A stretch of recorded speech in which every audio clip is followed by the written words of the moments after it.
All right, good evening, everybody. My name is Jeffrey Robson. I'm the director of the Arkansas Symphony Youth Orchestra, and I'm the interim artistic director of the ASO.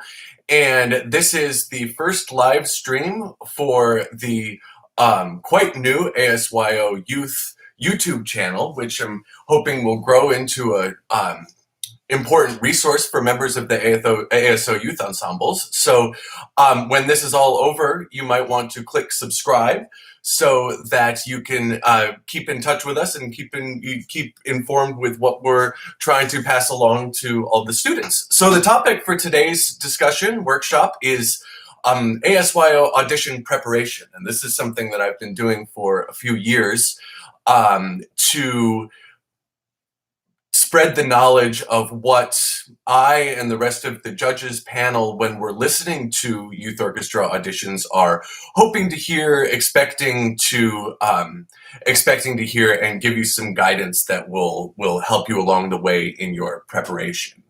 And so I thought I'd start with a couple general thoughts, and then go through the three specific elements of the audition, which of course are the scales, the solos, and then the sight reading.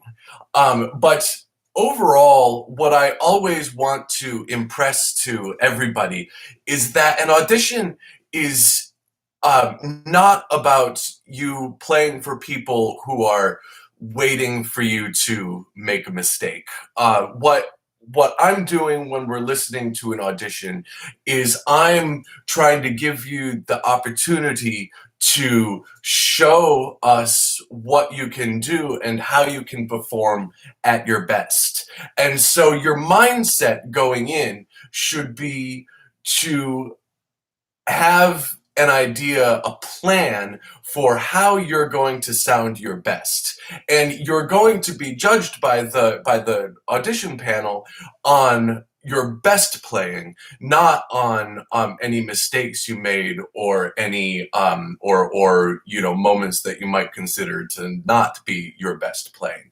So your goal in a successful audition is to show whomever is listening examples of your best playing. And so I'm going to refer back to that idea several times through the course of this little talk. And hopefully you'll see that with the mindset like that, that will help you with issues such as nerves, and it'll also guide you in your practicing when you're thinking instead about how am I going to not make a mistake, you're instead thinking about how am I going to show off this stuff that I know that I can do and that I've done in the practice room, and now I'm ready to present this to before this panel. So on this, just on a side note on this, we have a live chat bar. If you have questions that come up during this session, please just go ahead and type them in, and I'll get to them certainly by the end of the talk.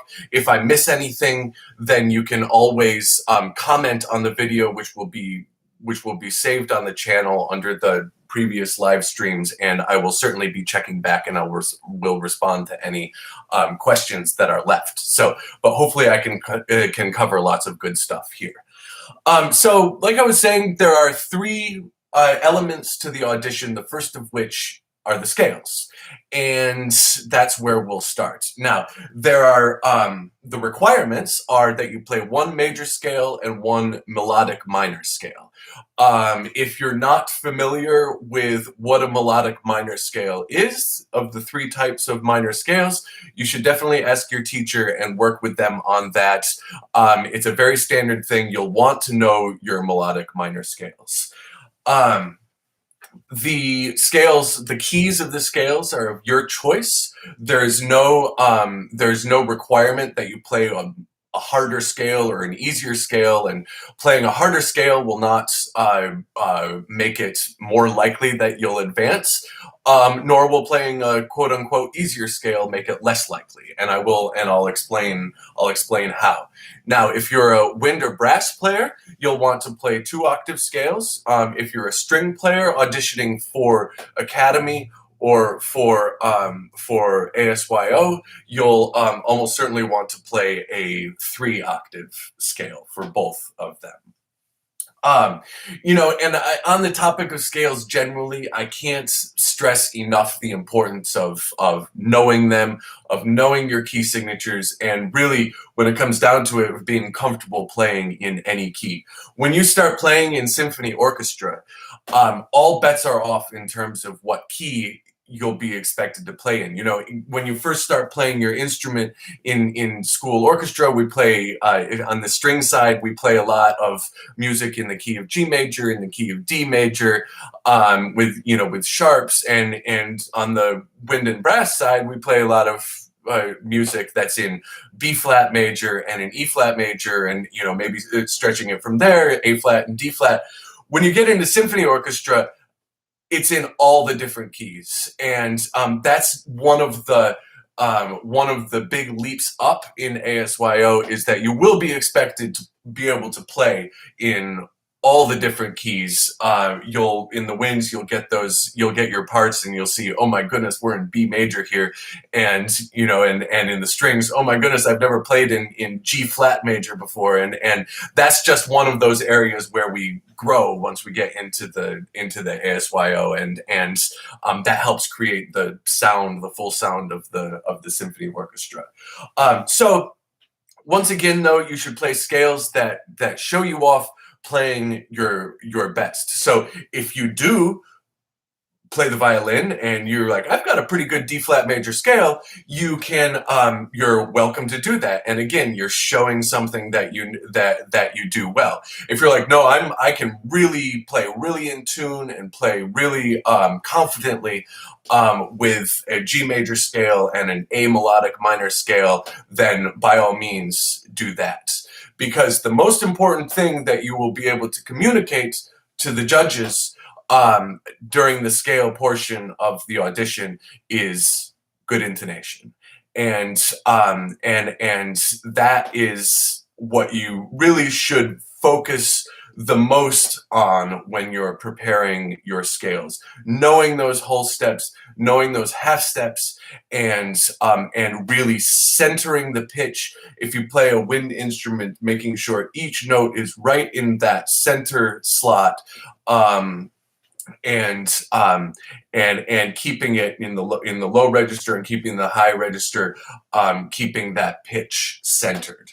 Now, in addition to intonation, probably the second thing that during the scale portion of the audition that you can really show off is good sound quality. A scale is a wonderful palette, shall we say, blank slate where you can start showing off your skills, and good sound quality is one of those skills that you can show.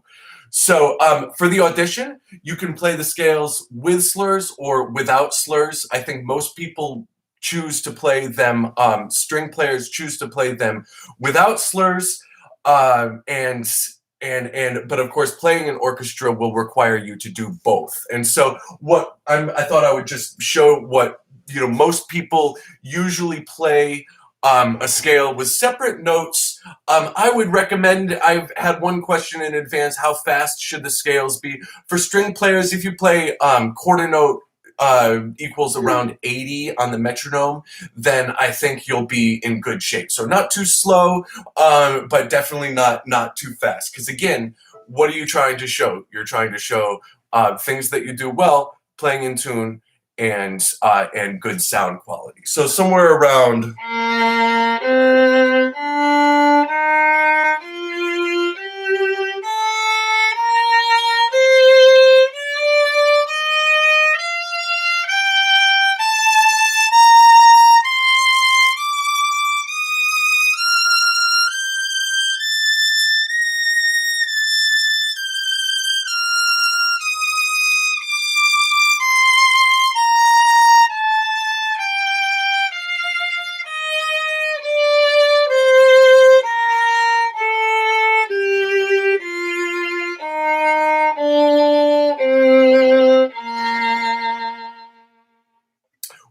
will be just fine.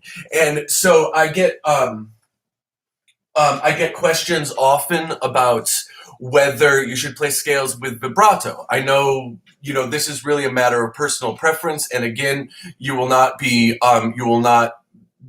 judged either way. Generally, I would, my personal preference is not to play scales with a full-on vibrato, but just kind of a very gentle shape to show that you're relaxed. I think is a nice option. You can also play the scales without vibrato. I know for all region, all state auditions, they generally ask for you to play without vibrato. That's so you can really hear the center of the pitch, which again is the most important thing. Wind and brass players typically play scales along these lines.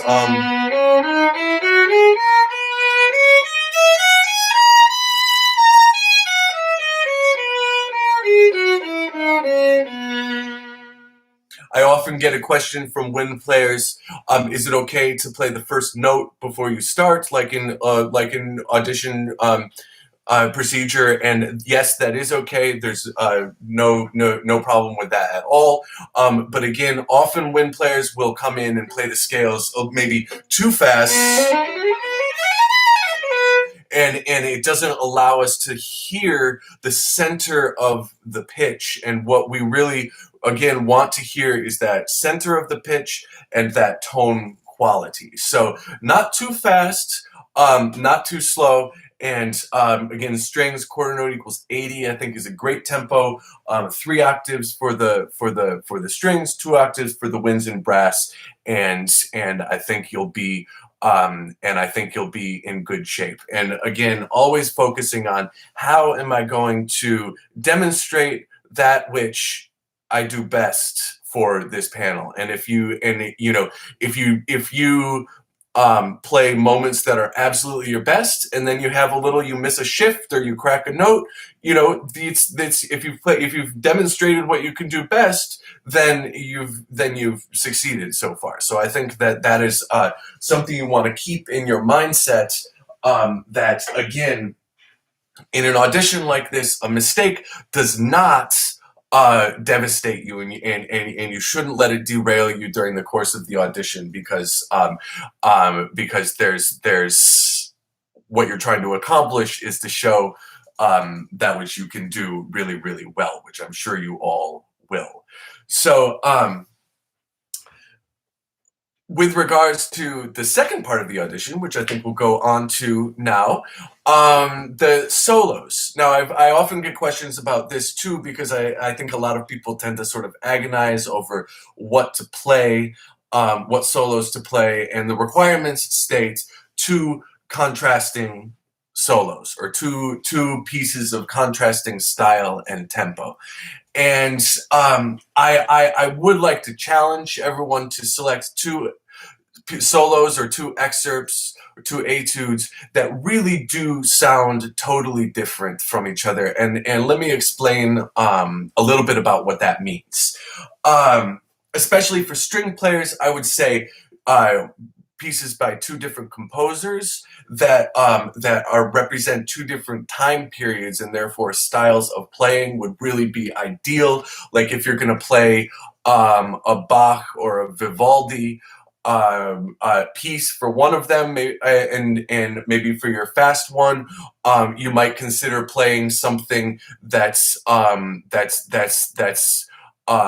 slower and more, romantic era for the slow one. So if you play a Bach concerto for the fast one, you might play the Swan or Meditation from Thais or something like that for the second one. I'm thinking of just pieces that I know have been played in youth orchestra auditions. Or you could play the slow movement of the concerto that you're working on as the slow excerpts. For wind and brass players, often you'll play out of 2 selections from your etude books, and again, contrast is key.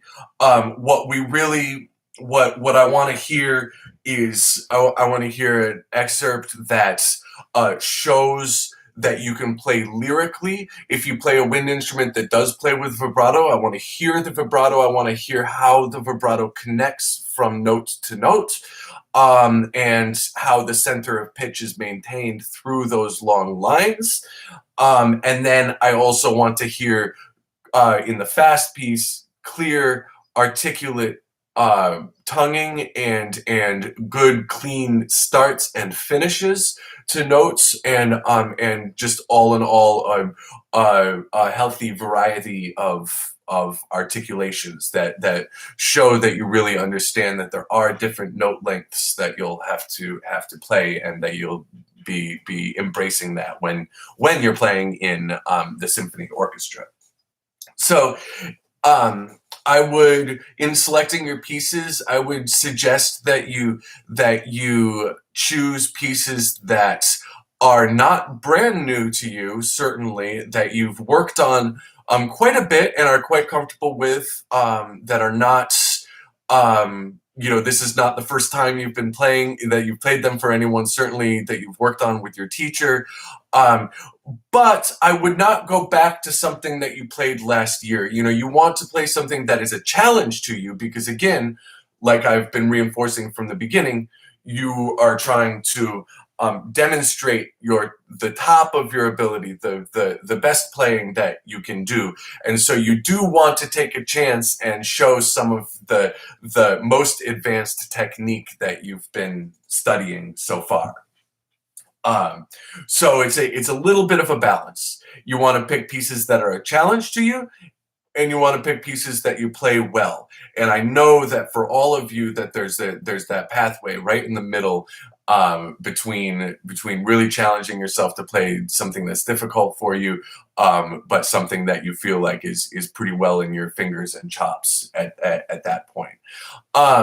And so now the solos themselves, once you've selected them and you start working on them, think of them again, like the scales, as kind of a blank slate where you're going to be able to show the listeners all the sorts of things that you can do.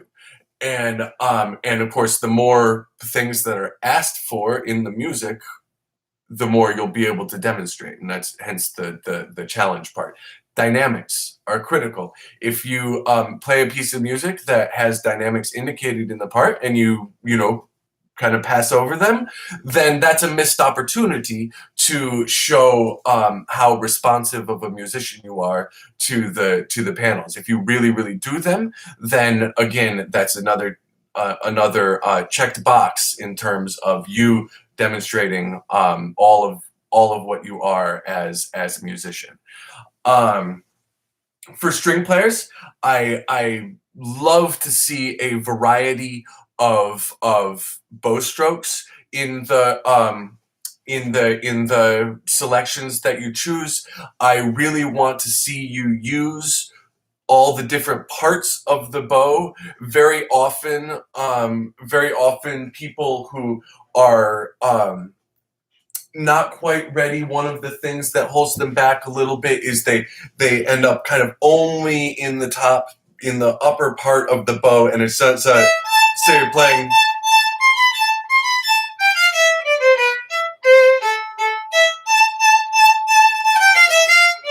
If you can play that music and not get stuck only in the upper half of the bow, then you're going to have a much better sound.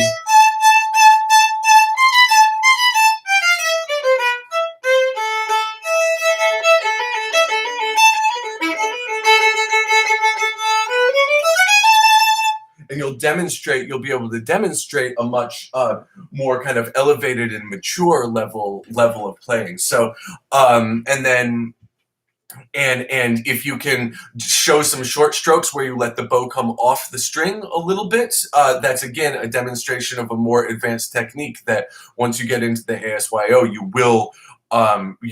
will be using. So long bow strokes in the slow, and quick bow strokes in different parts of the bow, not just at the tip, is really something that I like to stress. It demonstrates a more advanced level of playing if you don't get stuck only at the tip of the bow. Because I know I'm harping on this, but I know when you get to my group or you get to Mr. McDonald's group that you will have to you will have to start playing in the parts of the bow that maybe at the beginning were a little bit more uncomfortable, and anything you can show that you're willing to embrace that challenge when you take your audition is going to make you look good, and make your skill set more impressive if you're trying some more advanced techniques. Again, vibrato. If you're a string player and you've got good vibrato, use it all the time. When you get to symphony orchestra, if the conductor doesn't want vibrato, he or she will ask for no vibrato. Otherwise, the default is vibrato on everything. If the note is long enough to vibrate on, there's vibrato on it. So if you can show a consistent vibrato that connects from note to note,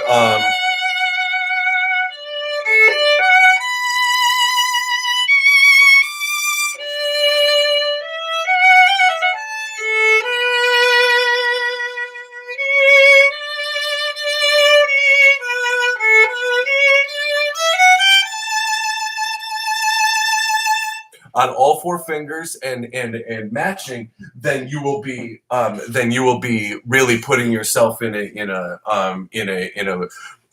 a more advanced level and giving yourself a really, really good shot to move into the top group, because I can't stress enough how important vibrato is to the sound of a great string section. So for winds and brass, it's a little bit different from instrument to instrument, but certainly flutes. I would love to hear a nice vibrato. Double reeds, oboe, and bassoon. A little bit of vibrato is really nice. It's clarinet is not an instrument that plays with vibrato typically. In the brass, if you play trumpet and you can play with vibrato on your lyrical bit, show. It never hurts to demonstrate a skill that you have. Now, of course, all wind instruments, you won't be doing this all the time, like the string players are in orchestra. But again, the techniques that you can demonstrate will only help you to get into the ensemble. So,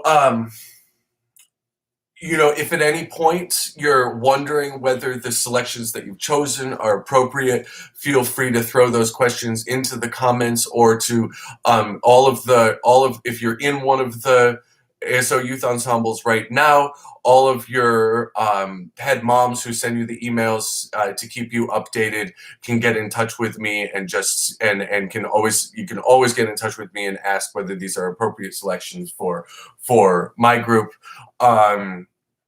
And I'm happy to engage in that dialogue.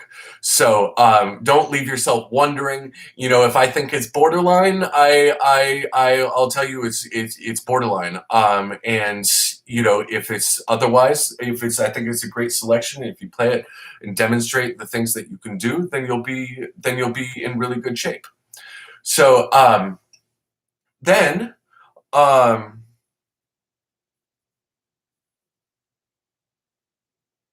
Sight reading.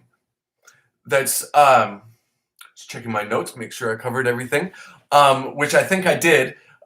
Before I go on to sight reading, I have used this word, especially talking to the brass and woodwind players, but also for the string players. When you get into an orchestra that I'm conducting, you'll hear me talking a lot about articulation. And if you are not sure exactly what that means, then I would give it a little bit of study and realize how different articulations are marked in your music, and kind of learn how to demonstrate those. It's sort of like doing different bow strokes for the string players. If you can show a variety of articulations, long, short, but also soft at the front, a release at the end.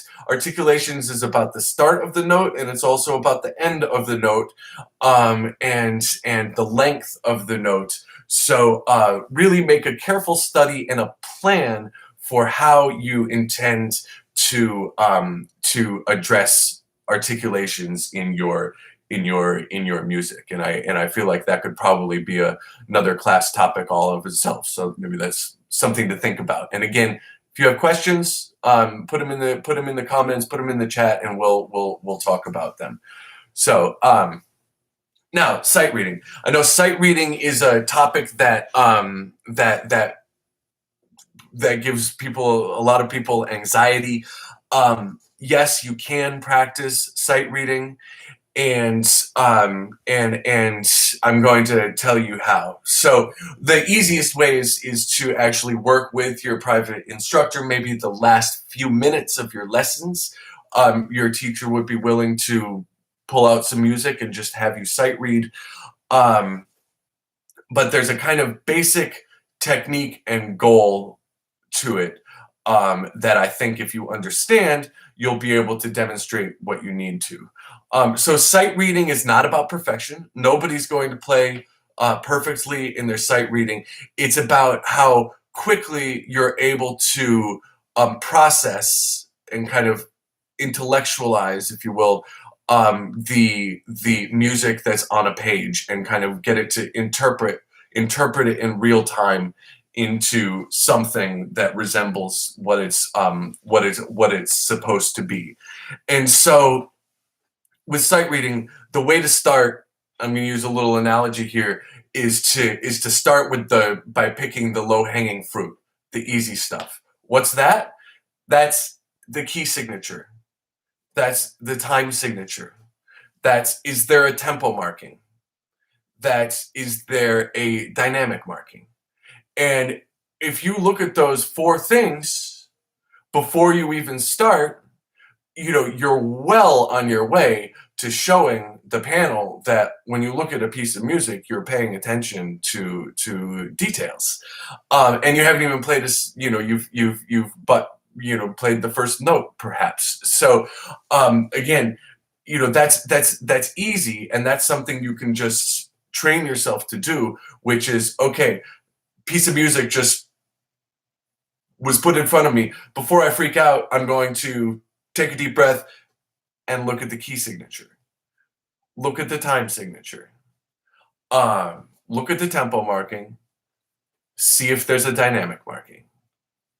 Once you've done that, then what I recommend is you quickly scan the piece with your eyes. Like, by quickly, I mean, say it's a 2 or 3 line excerpt.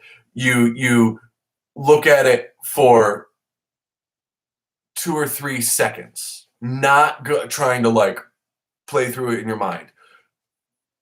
Glance it over, pick one spot that looks like, oh, that's the trickiest spot. I'm going to look at that for 5 more seconds. Weird rhythm, bunch of accidentals, something. Just look at one spot and try and work those couple beats out in your mind, and then go ahead and start. It's not about, I don't think it's particularly profitable to try and play through the whole thing in your mind. First of all, you're not going to have time. Second of all, that's not really the way that information is retained in your brain. I don't believe. So I think the most you might have time to sort of internalize before you start sight reading is one spot. So there you are. So let me recap. You've had a piece of music put in front of you. Key signature, time signature, tempo marking, dynamic marking. 3-second scan, one spot, kind of do the math on the rhythm in your head, and then you start. Now, if you have looked at the time signature and the key signature, try to have confidence in your understanding of those time signatures and key signatures. And so here's where a little preparation can help. If you have an idea in your mind and in your body of what music in the time signature of 3/4, for example, sounds like, then that will really help you to play rhythms in that time signature correctly the first time through. Um, so say it's in 3/4, one technique might be to think of a song that's in 3/4. What's a song that's in 3/4? Happy Birthday is in 3/4. Bum ba bum bum bum bum 2 3 1 2 3. So if it's in 3/4, it's going to have that kind of pulse to it. And so your rhythms will fit inside of that if you have that in your brain and have confidence in your understanding of 3/4. 4/4, most of us have a feeling for 4/4, but like Ode to Joy, boom, boom, boom, boom, boom, boom, boom, boom, boom. And then you'll have that pulse in your mind, and that will really help you to interpret those rhythms correctly the first time through. Because sight reading, more than anything else, is about understanding the rhythm and the pulse of the piece in a large sense. So if you can keep time, keep rhythm, keep the pulse going as if there were a beat to the music, as if you were playing in a group, other people playing it for the first time, then you've really demonstrated a high level of intellectual ability in terms of understanding music through sight reading.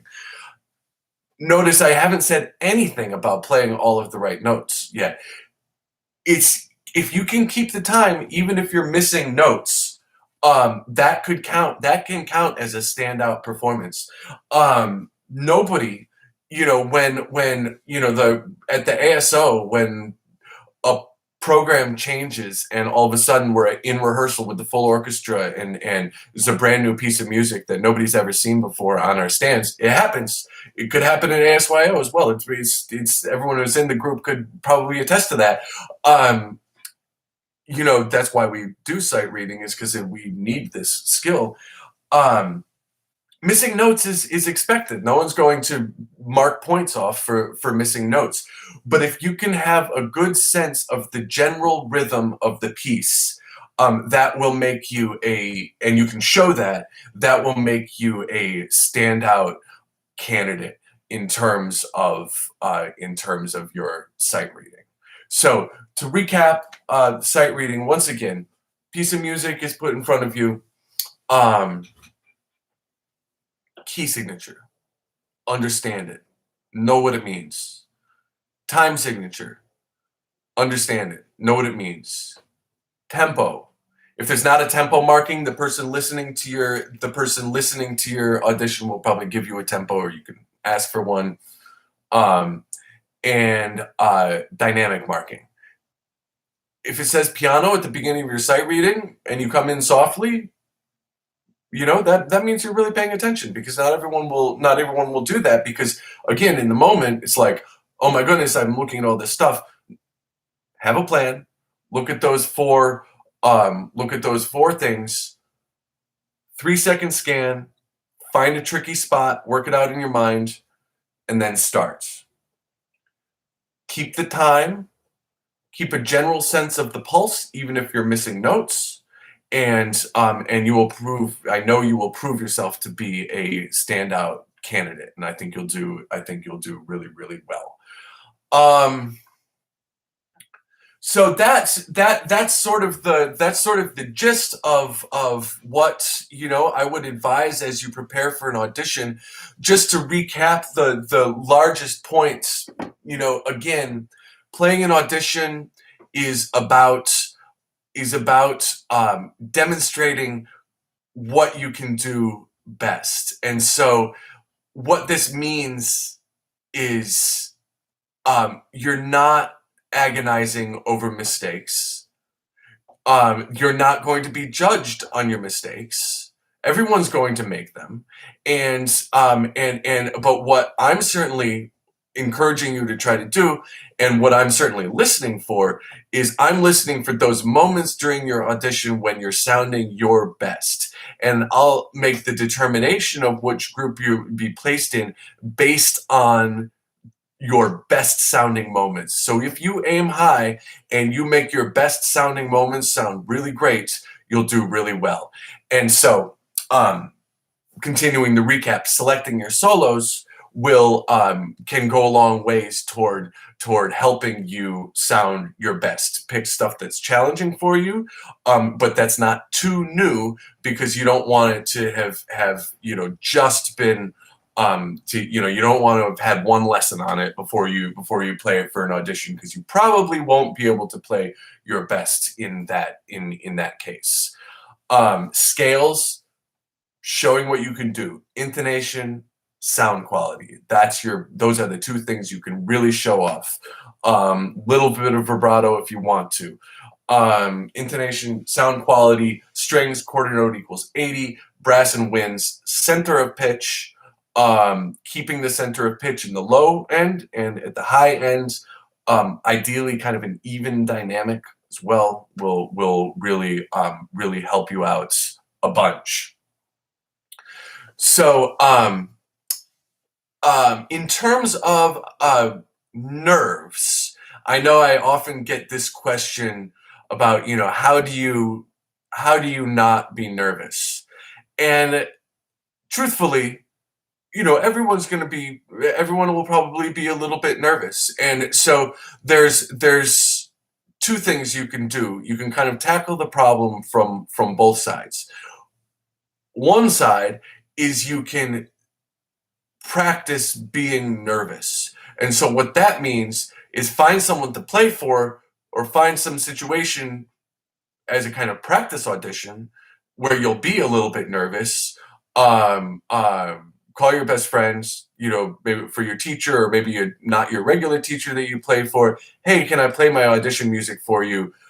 That will you'll be able to recreate a little bit of the nerves, the adrenaline, and if you do that a few times, you'll start to learn how to control it.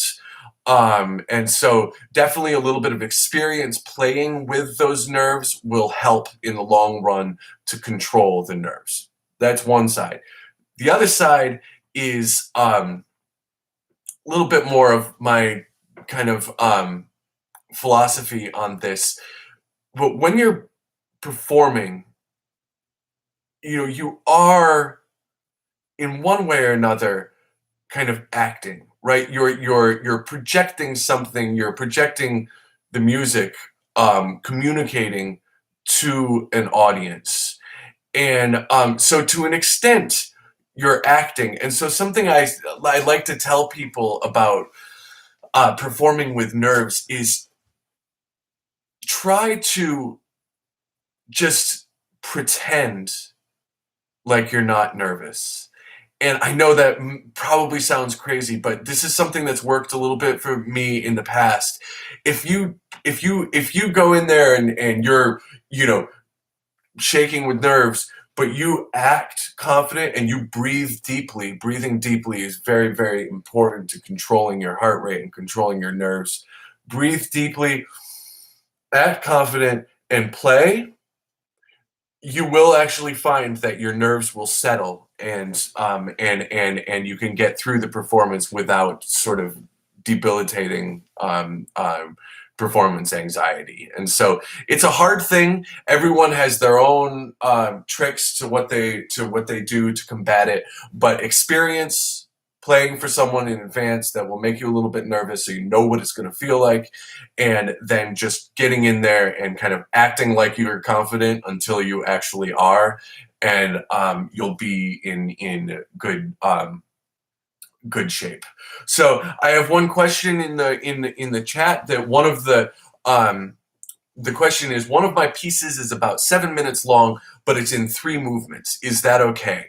The answer to that is possibly. Now, I will say that so if you have a multi-movement piece, and if it's quite an advanced piece and it shows in the first movement all different fast techniques, different articulations, all the technical stuff, and then in the second movement, the slow movement, it shows